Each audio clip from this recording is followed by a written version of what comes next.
Welcome everyone to this webinar from Climate Care and Natural Capital Partners.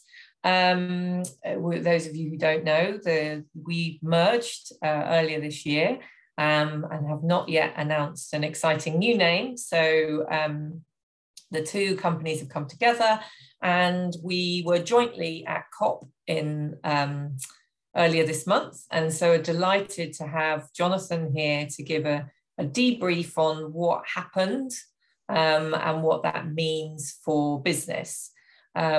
We were at COP, as I said, as were many people. We had a very, very busy time, which included Jonathan speaking on a session with our good friends and partners, the Arbor Day Foundation. And we also held a session with Vera, the organization that runs the Verified Carbon Standard, and some excellent speakers about the way in which the voluntary carbon market and host countries can work together to raise ambition and meet the goals of the Paris Agreement. And that was alongside a series of events that we held with our broadcaster clients. We worked with several broadcasters in the UK and put together a series of events around how the role of broadcasting in talking about climate change. So if any of you were there, I hope you were able to attend those to hear about, for instance, how comedy can talk about climate change, or sport, or soap operas. And if you weren't there and are interested, they are all available online, and those links are available on our website. So it was a full session for a full 2 weeks for us, and more particularly for Jonathan, probably, who was there for the whole time, roaming the Blue Zone and talking to everyone about what was going on. Jonathan, I don't want to call him a veteran because that would be unfair, but he has been to many COPs and he understands the shenanigans that can go on there and can help translate that into language that makes sense to some of us who don't understand those more technical details.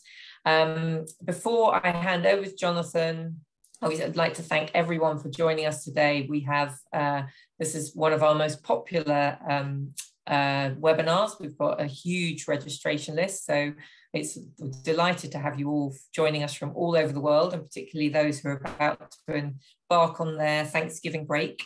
If you have questions, please use the Q&A panel on the webinar to submit your questions, and I'll be interspersing those throughout Jonathan's talk, and then we'll also have some time at the end.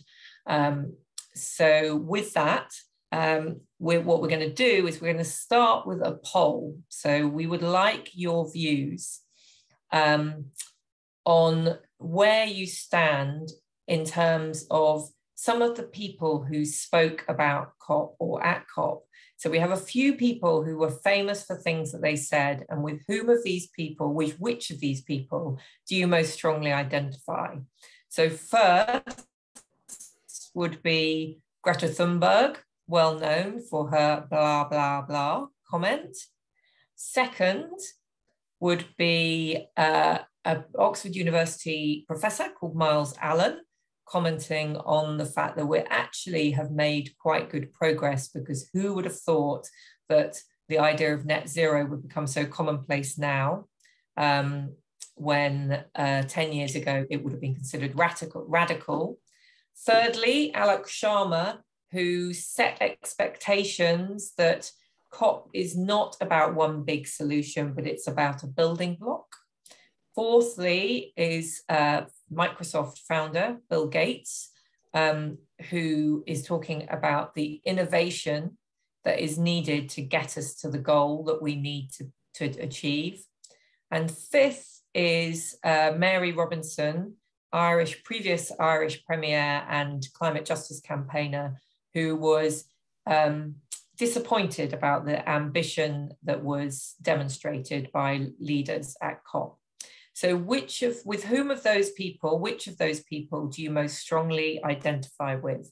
And that poll is coming up now. If you could place your votes. And we'll just wait for a few minutes for those votes to come in. Rebecca, maybe I can just, give, while people are thinking about their votes, I just want to say that I would like to give my vote of thanks to Glasgow. What a friend, it was the friendliest COP that I'd ever attended. The security guards, everybody was absolutely charming.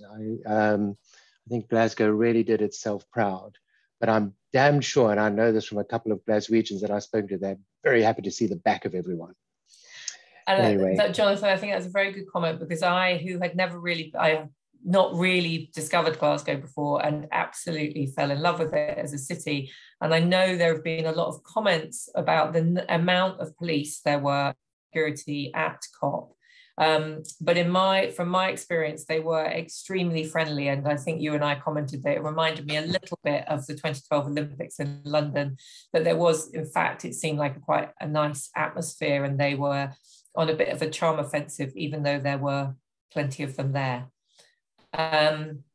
Right, I'm hoping that we can see now the results of this poll, which I can't see yet. I'm hoping they will come up now. So there we go. Interesting. Oh, wow. So we have quite a large number are on the Mary Robinson side. This is, a dereliction of duty. That there wasn't nearly enough ambition. But interestingly, not so many agreeing with Greta's blah, blah, blah. So sort of sense of it wasn't all blah, blah, blah and meaningless, but there's a long way to go to demonstrate the ambition and the leadership that we really need. So that's sort of, I think, an interesting set of results. I thought everyone would agree with Bill Gates, if I'm honest. So with that, Jonathan, I am going to hand over to you. Thanks, Rebecca. And if we can have the next slide. I thought what I might do is just start off with just to remind everybody that we've been at this issue for 30 years, started in 1992 with the UN Framework Convention. And then there've been a variety of COPs that have, in 97, formulated the Kyoto Protocol, then the Marrakesh Accords in 2001, translated that into a rule book. Copenhagen, of course, the failure to replace Copenhagen. So we kicked the can down the road to 2020 with the Paris Agreement, which was agreed in 2015. And along the way, a couple of important COPs at Katowice and, of course, Glasgow. But I was really surprised to see the data that was put forward by the Perspectives Group, an advisory group in Switzerland, on just the attendance results for Katowice, Madrid, Copenhagen, Paris, and Glasgow. I thought that with the COVID restrictions that there would be a significant drop in attendees, but it just about topped 40,000 people. And a couple of pictures there. I think the one on the right, one of the demonstrations working its way into Glasgow Green on the Sunday. Really large crowds of people. It did feel like it probably were 40,000 people. And certainly within the halls, the negotiating halls, it was rather wonderful, slightly scary, to be with so many people again, and having the chance to interact with them all. So a lot of building anticipation and effort. Next slide. Now, Rebecca, you might have mentioned that the two of us are also wearing our look smart black roll top uniform, actually held a pre-COP webinar just before we all went up to Glasgow.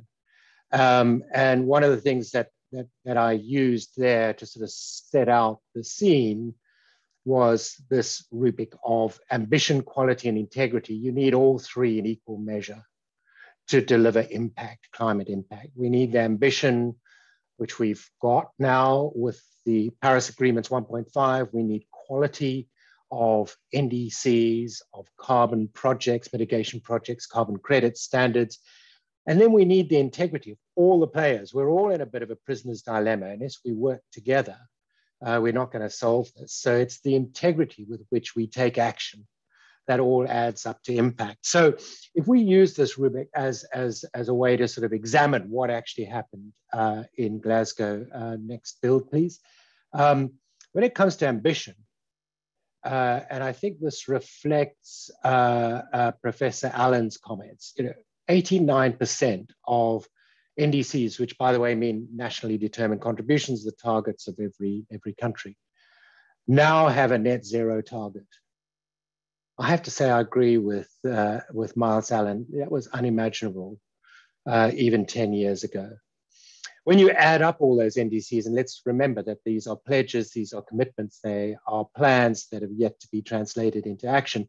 But even when you add them up, they're tracking below 2 degrees, which was the Paris Agreement goal, well below 2 degrees, but above 1.5. And the latest data I've seen is that when you add up the NDCs, it was likely to result in a 1.7 degree rise in temperature. There was a commitment among about, I think, 100 or so financial institutions that they have, with 130 trillion under management, that they are going to align their future investments with the transition to net zero. That's a pretty impressive number. I mean, you see a lot of big numbers when we talk climate, billions, millions, but 130 trillion was quite stunning. In the final week, of course, the Chinese premier didn't attend, neither did Russia's, but the US-China declaration that was made in the second week paved the way, in my view, to NDC updates in 2022 and a number of other things because of their willingness to work collaboratively on climate that will really tighten up and improve the prospects of the pledges turning into real action.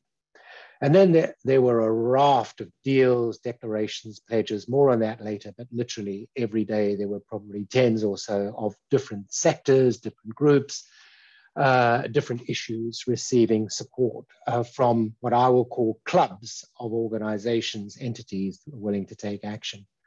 If we can take the next build, when we look at quality, and by quality, we mean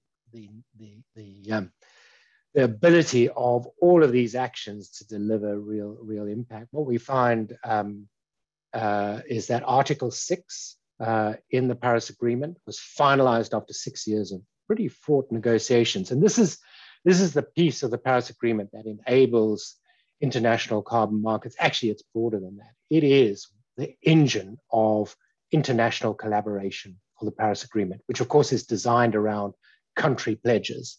So really significant development there, and very significant improvements in the reporting and transparency. The NDCs, these nationally determined targets, are of highly variable quality across the world's nations, but there were significant improvements in transparency and the accounting frameworks that are going to be used in the future that allow us to add up apples with apples and compare oranges with oranges and not mix the two up.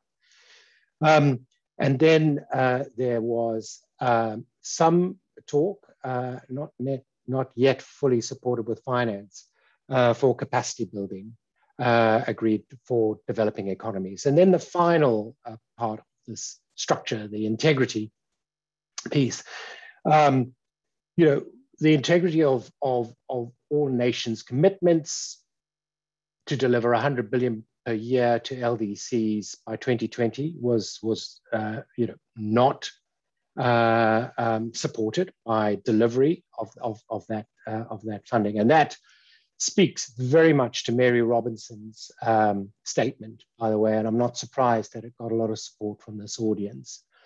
Delayed concrete funding for adaptation, loss, and damage, another issue, two sets of issues which really do affect many of the developing economies. Unresolved relationship between voluntary action amongst non-state actors and the Paris Agreement, but more on that later. But increasingly well-funded environmental NGO initiatives to define and track integrity. So there's a real laser focus on what integrity means. And thankfully, a lot of effort going into defining better standards, better safeguards, better guardrails and guidance on that. Next slide. So quickly now, just to go through, and by the way, these 5 issues that I'm going to come up now and just speak to briefly were the questions that we asked in the pre-COP pre-COP webinar. Will nationally determined contributions deliver 1.5? There's a commitment to strengthening 2030 NDCs. In other words, some NDCs went right out beyond 2030. Some, they use different timeframes, so it's quite hard to add them up. But now there's an agreement that we have to have NDCs to 2030 by the end of 2022. Common end dates, 10-year plans updated every 5 years. Now that might sound very simple, but that didn't reflect how the previous set of NDCs looked.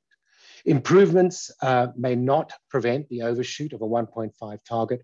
More on that later. Next item, next question. Can progress be accurately measured and reported? Now on this one, there was a lot of technical work, and I won't go into the technicalities of this. Significant progress on common reporting protocols, which means that it will be possible to judge whether countries are living up to their NDCs and whether the NDCs will add up to a solution. The next stock take, COP, will be 2023. So improved targets by 2022, and then an adding up of those COP28 in the United Arab Emirates in 2023. So good progress there. Next one. Will Article 6 negotiations establish a robust mechanism to increase finance for mitigation? Well, Article 6.4 establishes the basis of a new clean development mechanism. Most of you online will know that that was a flexible mechanism under the Kyoto Protocol that allowed countries and, in fact, non-state actors to fund mitigation projects around the world.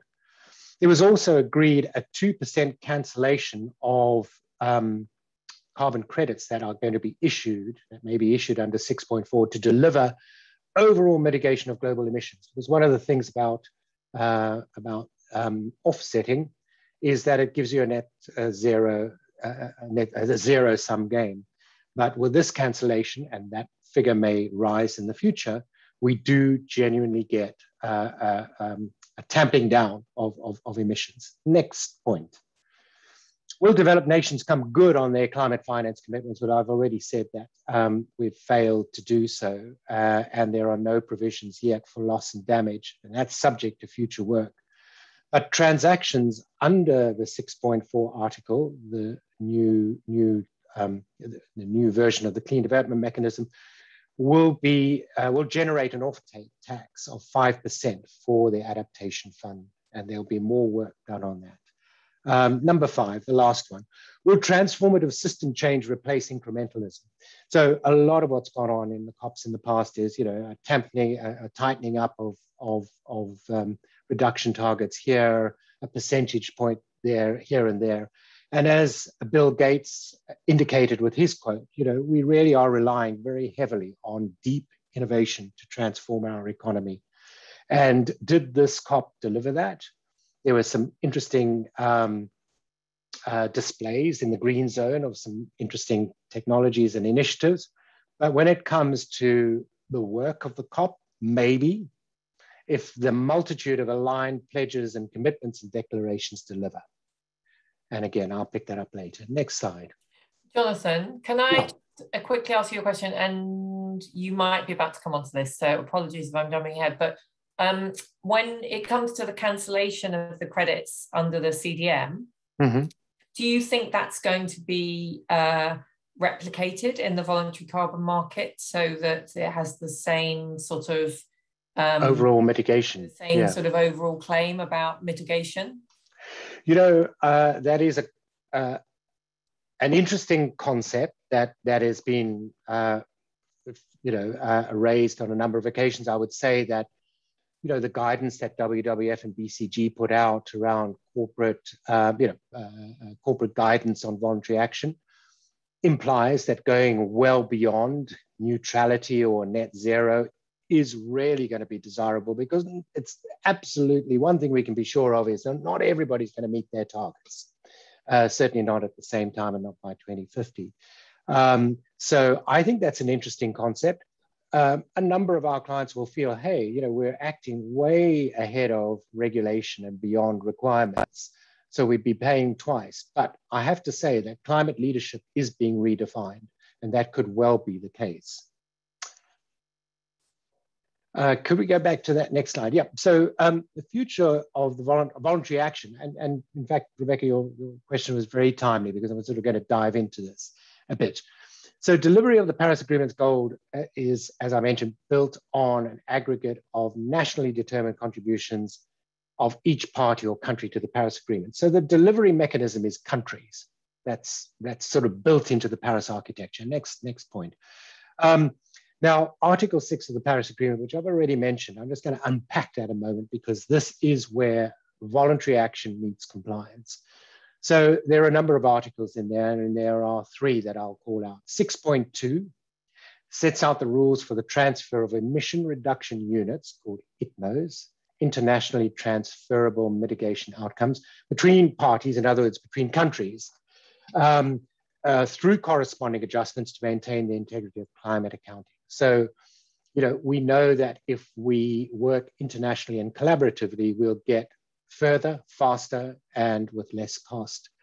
But if we start having countries fund emission mitigation outcomes in one country, not their own, because it's cheaper to do it there, and transfer that and account that in their NDCs, then our double entry accounting is required to make sure that we don't double count these efforts. And that's what Article 6 is all about.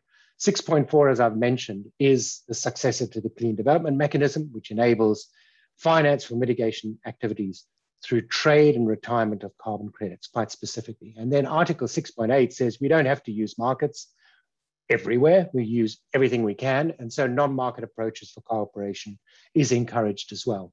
Next bullet.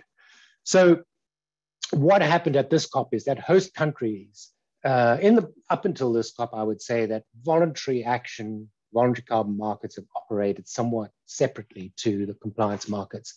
But COP26 signals the connection of the two.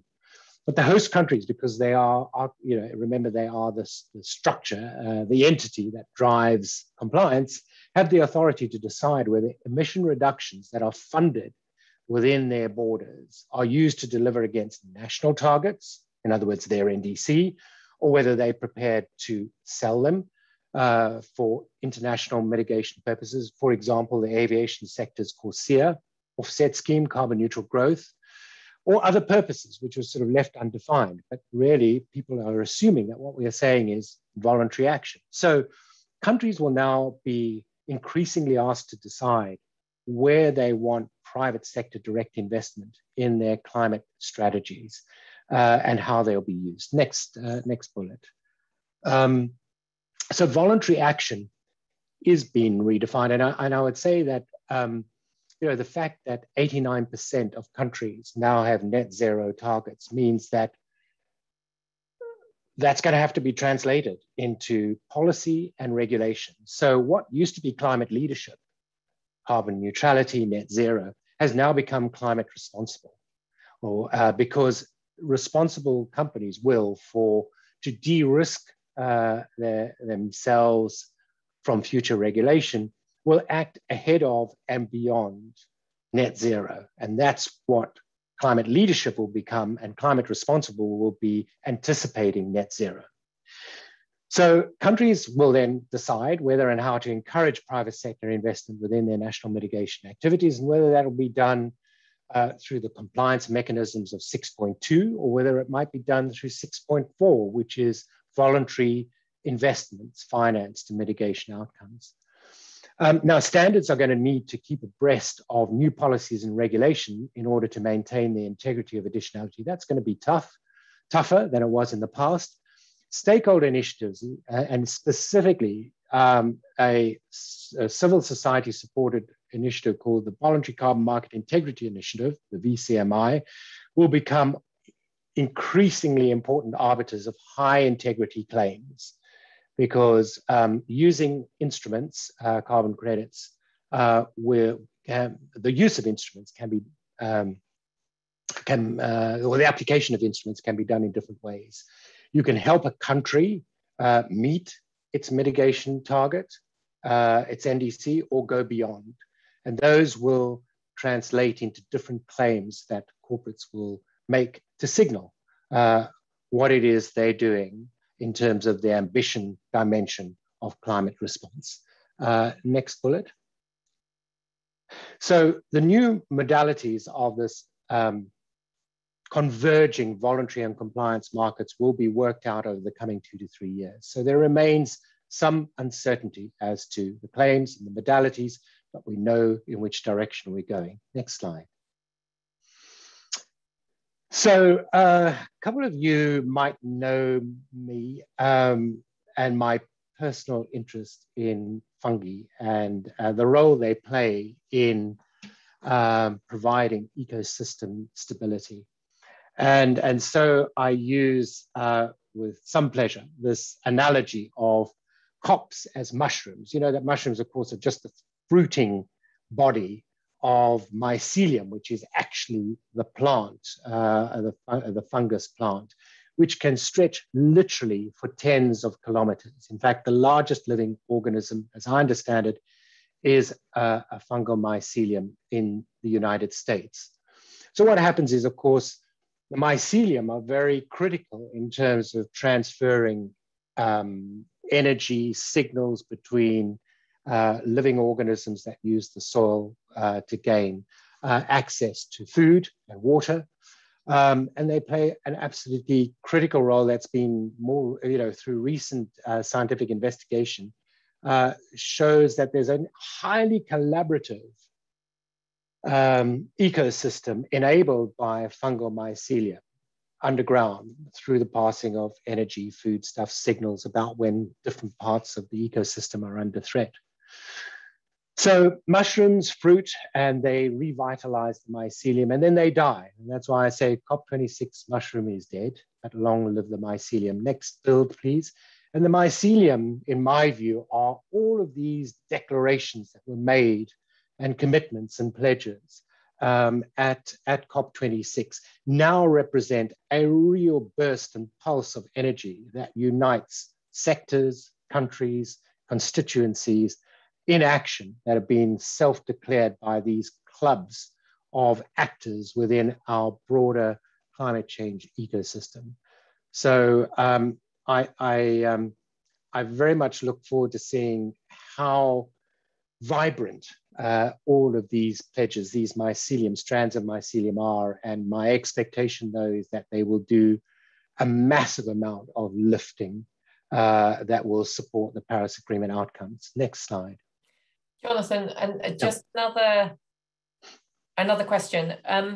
So you mentioned... Shall we go back to the previous slide just while we're doing it? Yeah. Well, and so you mentioned that the definition of leadership will change, and you mentioned that, but nevertheless, the way that the voluntary carbon market is going to function, that's still going to sort of be worked out, the details of how it actually works. And there's things like the VCMI looking at some things.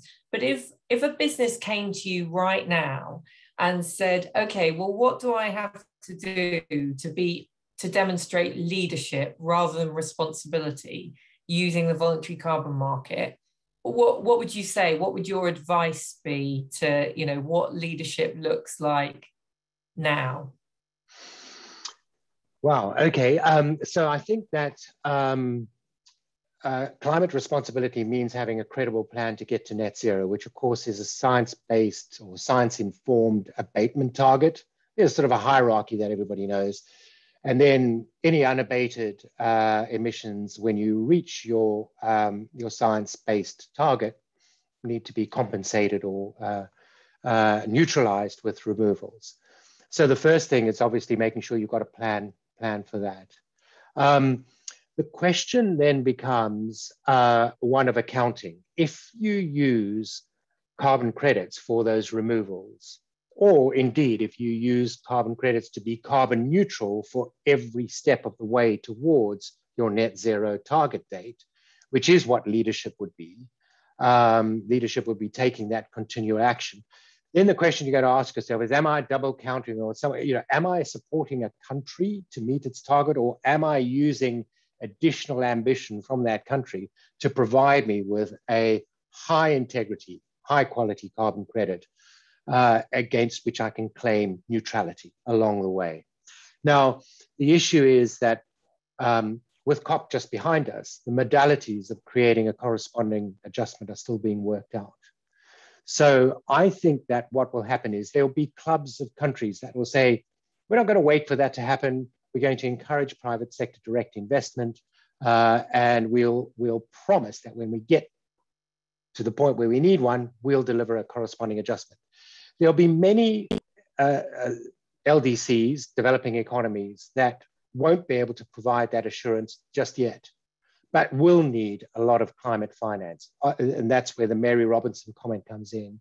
So what I would advise is that we have an eye, we show intention to get the world to a point where every NDC is economy-wide, absolute terms. There's, everybody knows what they're doing in all sectors of the economy. But along the way, we're going to need a transition, and we're going to need to keep our eye on the prize. And the prize is continued increasing finance where it's needed most across the global economy, and make sure that we, at the same time as providing that, encourage countries and engage with countries to make sure that their accounting mechanisms deliver the sort of mitigation outcomes of the highest quality along the way. Next slide. So COP was very intense. So on the Sunday, I took a walk out to Glasgow Green, where tens of thousands, I don't know what the final number was, of people, demonstrators, were lending their voice to more ambition. And this particular banner caught my eye: how many COPs to arrest climate chaos? And I thought that was a fair question to ask, actually. How many COPs will it take to align ambition, quality, and integrity to deliver meaningful impact? Next build. So, we achieved a lot at COP26, but as I've mentioned, and Rebecca, as your question pointed out, there's still work to do. We've removed the uncertainty as to whether we are committed to a target, but that uncertainty has been replaced by certain volatility as we work things out. So the next 3 COPs, these are annual events. The next one in Egypt in 2022 is going to address Mary Robinson's question: adaptation, loss and damage finance, widen the focus from mitigation to adaptation and repair, and make sure that that's supported with reasonable levels of finance. When we get to 2023, the COP28 is going to be somewhere in the United Arab Emirates, beg your pardon, and that's going to be the global stocktake, where we add up all the revised NDCs and track progress against those targets to figure out whether we're closing the gap. And if not, there's going to be a lot of pressure to do so. And then in 2024, 3 years out, there'll be a COP in Eastern Europe, and that will look at finance. The $100 billion that has been promised, everybody recognizes that that needs to be trillions. Trillions if we're really going to make a difference. So in 2024, I think there's going to be a very significant effort to build collaboration more directly around finance. And then my final build, and this will be the final slide, actually, of the final slide. So what I think the final comment that I wanted to make, and in a way, Rebecca, it speaks to your question. COP26, which you can see in the background of this ambition, quality, integrity construct, has done a lot to secure ambition, to deliver quality around the accounting, and has done a little bit towards improving the integrity of these actions. But what we know, hopefully from the mushroom analogy, is that this is the only way we're going to solve this is with a very holistic approach, sort of an ecosystem-wide approach. So we deliver impact when these 3 work in concert, and when we keep our focus on the prize, which is impact. And I'm just going to reiterate again that I think responsible climate and climate leadership are going to play very important roles in doing so. And I think it's going to be very important to make sure that while we navigate the next 3 years to hopefully getting to absolute certainty on the modalities, not on everything, that we continue to focus on delivery of finance to great projects, delivering mitigation outputs, outcomes, and against the SDGs where they're most needed. And I think that the work that we do, and as a combined unit of Natural Capital Partners and Climate Care, is very much focused on continuing the flow of finance and the impact. And we couldn't do that without our clients. It's actually our clients that are funding that, providing the real energy in that mycelium. So I hope this has been a useful summary of COP26, but I am on the optimistic edge of the scale. I think we've laid down a solid foundation. I think many of the organizations I know are on this call, on this webinar, are really doing fantastic work, and our thanks to them. That's my formal bit. So thank you, Jonathan. So there's a couple of questions. One of them is quite a, well, they're both quite, these couple of questions are quite technical. So one of them is, what's the impact? You've sort of covered this, but very specifically, what's the impact of Article 6, the new Article 6, on the voluntary carbon markets, in particular jurisdictional RED? Okay. So, you know, that's a great question, and I'm going to avoid the temptation to get very technical on it. But basically, in the past, before we got to the Paris Agreement and the completed rule book, the voluntary carbon market has really just gone, and developers, project developers, have been able to move into any country and set up a project. And I wouldn't say without any consideration with national priorities, but certainly not defined by national priorities. So there is a move. When I said that, you know, countries are going to be playing a much more critical role in defining where, when, and how they want their finance. So what that, I'm going to interpret jurisdictional nested RED is an example where individual RED projects are going to have to find their place within the national priorities of that country. And although that's been very critical development for RED Plus because of the issues of leakage and accounting and setting baselines, and again, I'm going to avoid the temptation of being too technical on this, it was very urgent to sort of solve that problem, and that's been done. And in fact, the Leaf Coalition, which was one of the mycelium that I mentioned, has done quite a lot of work with WinRock to define, as has Vera actually, the other standards body, to define the jurisdictional nested RED approach. My sense is that's going to become more of the norm across other kinds of methodologies and interventions. So a country might sort of say something like, we would welcome private sector direct finance into off-grid solar energy in this part of the country where we know we don't have the ability to build a renewable grid. So that, in a sense, is providing a jurisdictional steer of a priority and directing the sort of projects that have been our bread and butter to very specific areas of that nation's climate response. Did I answer the question directly enough? I think so. Okay. I'm going to say you did. And I think, in fact, that probably answers another question we have, but I'm going to say it just to make sure you feel you've answered it, but which was, so an outcome of COP26 is that countries will own carbon reductions from any mitigation projects within their own country, and they decide how much of it will contribute to their NDC, and that amount cannot be double counted towards a company's progress to net zero. So I think that's sort of what you've just answered with how you've described it in terms of jurisdictional RED. I think you're right. I think there is a transition period, though, for some countries, as I mentioned in my presentation, before they have the ability to do a corresponding adjustment and say, right, you're free to use this mitigation outcome against your carbon neutrality or your net zero claim, corporate that's funded that project. There will be arguments that say, look, the first part of what you said, the host country always owns the mitigation outcome. It gets reflected in their inventory.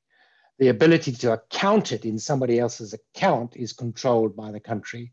And if a corporate doesn't have an account at the UNFCCC level and doesn't give their purchased credits to their domicile, if you're a US company, there is an argument that can be made that a corresponding adjustment isn't necessary to prevent double counting at the UNFCCC level.